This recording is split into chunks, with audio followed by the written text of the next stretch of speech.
प्रभु यीशु मसीह के नाम में आपको अनुग्रह, शांति और आशीष मिले। प्लिनी नाम का एक रोमी लेखक था जो आज से लगभग 2000 वर्ष पहले था। ये कह सकते हैं कि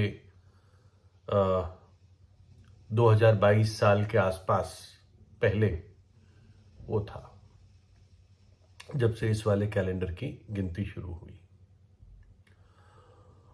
और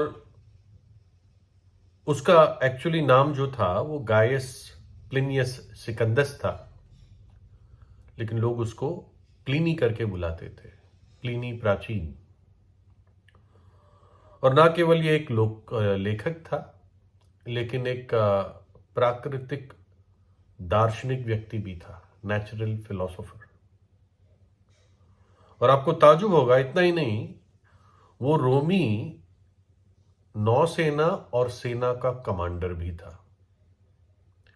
यानी बहुत सारी इसके पास उपलब्धियां थी। और उससे बढ़कर जो सम्राट वेस्पेशियन था, रोमी राजा, उसका वो मित्र था। और वेस्पेशियन काफी अच्छा योद्धा राजा रहा। मैं नहीं कह रहा हूं कि वो स्वभाव से अच्छा या दयालु था, इसके बारे में नहीं मालूम, लेकिन फिर भी उसने वो उसका नाम इतिहास में जाना जाता है, वेस्पेशियन। और प्लिनी, इसने एक नेचुरलिस्ट हिस्टोरिया करके एनसाइक्लोपीडिया लिखा, जिसमें किसी विषय के ऊपर बहुत सारी इंफॉर्मेशन होती है। और उसी के आधार पर, उसी की बुनियाद पर आज के अलग अलग एनसाइक्लोपीडिया बनाए जाते हैं। तो कोई भी विषय हो तो एनसाइक्लोपीडिया में उसके बारे में आपको सूचना मिल जाती है, उसकी डिटेल्स, कहाँ से वो चीज़ आई, कितने पहले थी, और इसका उपयोग क्या है, कोई किसी भी फील्ड में। यानी उसका काफी योगदान रहा। तो प्लिनी ने एक बार एक घटना बताई कि एक राजा को बहुत ऊंचा ओबेलिस्क, यानी एक स्मारक स्तंभ खड़ा करना था। वो ये समझ लीजिए कि एक ऊंचा सा खंबा होता है, नीचे से चौड़ा होता है और ऊपर जाके टेपर हो जाता है। थोड़ी देर के लिए, आइडिया के लिए, कुतुब मीनार जैसे है। उससे फर्क होता है, लेकिन सिर्फ समझाने के लिए बता रहा हूं। और ये स्मारक स्तंभ 99 फीट ऊंचा होना था। 99 फीट, 100 फीट ही मान लीजिए आप। और कई वर्ष लग गए इसको बनाने में। ये पूरे पत्थर का स्मारक स्तंभ बना था, शायद ठोस था, और ये जमीन पर ही था, और इसको रस्सियों से और सही टेक्निक से इसको खड़ा करना था। और इस काम में 20,000 लोग, लेबर लगाई गई कि सही रीति से रस्सियां लगाई जाए और उसको उठाने के लिए सही टेक्निक, ताकि उठाते समय ही टूट ना जाए। तो बड़ा एक चैलेंजिंग इंजीनियरिंग काम था, और कई वर्ष लग गए थे। और राजा नहीं चाहता था कि ये प्रोजेक्ट मेरा खराब हो जाए, क्योंकि ये फिर वर्षों तक रहता है और वो राजा का नाम रहता है। तो इसलिए बड़ी जिम्मेदारी का प्रोजेक्ट था, और इसमें बड़ा रिस्क भी था। और राजा को डर था कि कैसे ये सही सही स्मारक स्तंभ खड़ा किया जाए। फिर उसके मन में एक विचार आया, और उसने फिर एक आदेश दिया। उसने आदेश ये दिया कि जो सबसे मेन इंजीनियर है इसमें, जिसने सारा प्रोजेक्ट को संभाला है, राजा ने जिसको काम दिया था, कि उसका अपना बेटा उस स्मारक स्तंभ के जो सबसे ऊंचे वाला हिस्सा है, जो जब खड़ा किया जाएगा तो ऊंचाई पर होगा, चोटी पर होगा, उसका बेटा वहां पर बांधा जाए, ताकि इंजीनियर का सारा दिमाग और सारा दिल इस स्मारक स्तंभ को सुरक्षित रखने में लगेगा, क्योंकि स्तंभ उठते उठते गिर गया, टूट गया, तो उसका बेटा भी मर जाएगा। तो इस प्रकार से राजा ने तरकीब लगाई, और शायद, क्योंकि मुझे मालूम नहीं क्या हुआ, शायद वो स्मारक स्तंभ ठीक ही अपनी जगह पे सुरक्षित खड़ा किया गया। और मैं सोचता हूं कि ये घटना एक बहुत सही दृष्टांत है परमेश्वर के प्रेम की। बाइबल बताती है, क्योंकि परमेश्वर ने जगत से ऐसा प्रेम रखा कि उसने अपना इकलौता पुत्र दे दिया, ताकि जो कोई उस पर विश्वास करे वो नाश न हो परंतु अनंत जीवन पाए।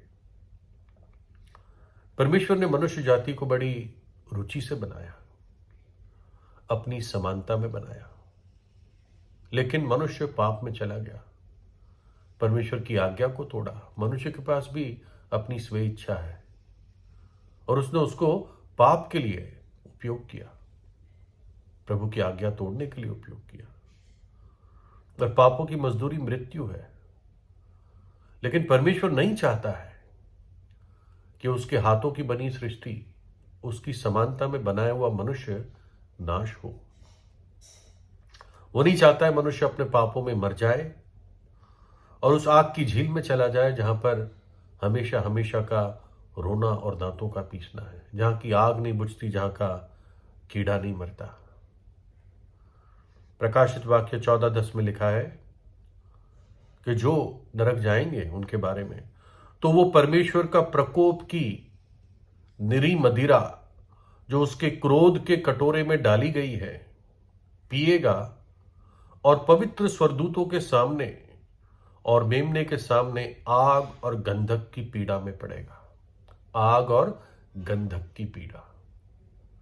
और शरीर भस्म नहीं होगा, क्योंकि वो आत्मा होगी जो हमेशा के लिए जलती रहेगी। परमेश्वर ने कोई प्राणी या कोई और मेरे और आप जैसा मनुष्य या स्वर्गदूत नहीं भेजा, परंतु अपना स्वयं का पुत्र, उसका अपना पुत्र हमारे लिए कलवरी के क्रूस पर मरने के लिए भेजा। और अगर आदर के साथ कहा जाए, परमेश्वर के पास और कोई ऑप्शन भी नहीं था। क्यों? क्योंकि बलिदान पाप रहित होना चाहिए। पाप रहित बलिदान ही परमेश्वर एक्सेप्ट करता है, और पाप रहित सिर्फ उसका पुत्र था। और इसलिए परमेश्वर ने अपने पुत्र को हमारे लिए बलि होने के लिए भेज दिया। वो मनुष्य बना, कुंवारी के जरिए उसने जन्म लिया, और उस क्रूर क्रूस पर उसने अपनी इच्छा से अपना प्राण दे दिया। यीशु मसीह ने अपना लहू बहा दिया, कीमती लहू बहा दिया, ताकि हमारे पापों के लिए प्रायश्चित किया जाए, ताकि हमारे पाप धुल सके। जब एक पापी विश्वास करता है, वो तीसरे दिन जी उठा और युगान युग जीवित है, और उसने हमारे लिए उद्धार का काम संपूर्ण कर दिया है, पूरा कर दिया है। कहे तो उस स्मारक स्तंभ को खड़ा कर दिया है। वो क्रूस वो स्मारक स्तंभ है जहां पर परमेश्वर का पुत्र बांधा गया, और प्रभु ने सिद्ध काम पूरा किया, ताकि पापी को सिर्फ अब पश्चाताप करके विश्वास करना है। कर्मों से मनुष्य उद्धार नहीं पा सकता। कर्मों से, ज्ञान से, भक्ति से उसको मुक्ति नहीं मिल सकती, क्योंकि सब में खमियां हैं। मेरी अच्छी से अच्छी भक्ति में भी कमी है, मेरे अच्छे से अच्छे ज्ञान में भी कमी है, मेरे अच्छे से अच्छे कर्मों में कमी है। परमेश्वर कहता है, तेरे अच्छे से अच्छे कर्म मेरी दृष्टि में मैले चिथड़ों के समान है, तो मैं कैसे उसके द्वारा स्वर्ग जा सकता हूं। प्रभु कहता है, मैंने खुद तेरे लिए मार्ग तैयार किया है, अनंत जीवन देने के लिए मैं आया हूं, बस उस तोहफे को ग्रहण कर ले। प्रभु यीशु पर विश्वास करने से पापी अनंत काल तक बच जाता है। प्रभु यीशु धर्म बनाने नहीं आया, ये लोगों का झूठ है।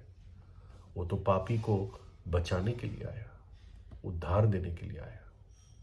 प्रभु यीशु से प्रार्थना कीजिए, प्रभु यीशु आपको आशीष दे।